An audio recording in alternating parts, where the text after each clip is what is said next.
Bonjour à tous, très heureux de vous retrouver pour votre super top 5 du jour. On reste à Vincennes ce lundi 2 décembre avec à l'affiche le prix Les Maths La Palmyre, une épreuve pour trotteurs de 5 ans qui va se dérouler sur les 2700 mètres de la grande piste. Une épreuve où, pour tout vous dire, on aurait pu en retenir au moins 10. Il a donc fallu faire des choix en espérant avoir fait les bons. Moi j'ai fait un mix entre des chevaux qui seront très en vue et des chevaux capables de surprendre à belle cote. Mais avant de vous délivrer mon pronostic, n'oubliez pas que c'est parti pour le calendrier de la vente de Genibet, avec chaque jour d'émissions à relever et plein de bonus et free bets à gagner. Pour cela, rien de plus simple, direction genibet.fr où une page y est dédiée pour vous inscrire. N'hésitez pas également justement à ouvrir un compte sur Genibet. Actuellement, vous pouvez bénéficier jusqu'à 250 € de bonus de bienvenue.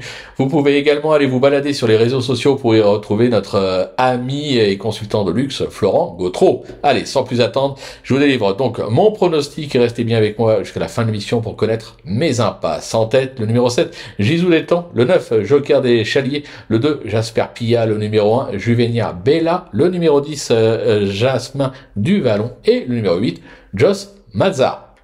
On passe à l'analyse, c'est parti avec ma pépite, le 7 Gisou Létang, qui sera sans le doute le favori de l'épreuve. Cette année, cet élève de Christian Bijon, excepté une disqualification, a enregistré pratiquement à 100 fautes, avec 7 victoires et 2 deuxièmes places pour 10 tentatives.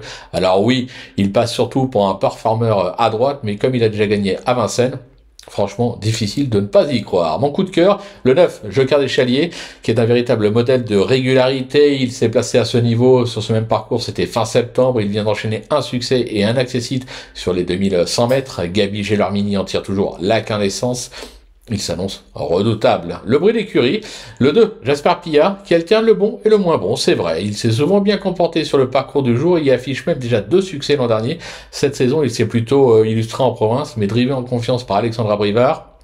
Je trouve qu'il mérite un certain crédit. Pour mon repéré, ce sera l'As Juvenia Bella, qui a pratiquement réalisé un sans faute sur cette piste l'hiver dernier, avec 2 succès et 2 deuxièmes places pour 5 tentatives. Cet élève de Jean-Paul Marmion a renoué avec le succès pour sa rentrée à Chartres et vient de se classer 5e sur un 2100 mètres. Elle sera plaquée des 4 ce lundi. Je pense qu'elle a sa place sur le podium. Le coup de poker, le numéro 10, Jasmin du Vallon, qui reste délicat et jamais à l'abri d'une bêtise, c'est vrai, mais lorsqu'il trotte, attention, il descend rarement des podiums. Cet élève de Charles-Antoine Marie vient d'aligner 2 deuxièmes places sur le parcours et un récent succès sur l'hippodrome de Laval. Pierre-Yver va le découvrir, mais ça ne m'inquiète pas. Sage, il vaut un tel lot. Et enfin, une petite trouvaille, le numéro 8, Joss Mazza, qui est un fils de Bird Parker qu'entraîne Michel Rottengatter et qui a enregistré l'essentiel de ses gains en Hollande. Il ne reste qu'il sait voyager avec d'excellentes performances au Croisé-la-Roche, la Capelle, Enghien, et s'est même déjà imposé sur le parcours du jour. Il reste sur 3 brillants succès à Volvega. Un conseil, ne le négligez pas.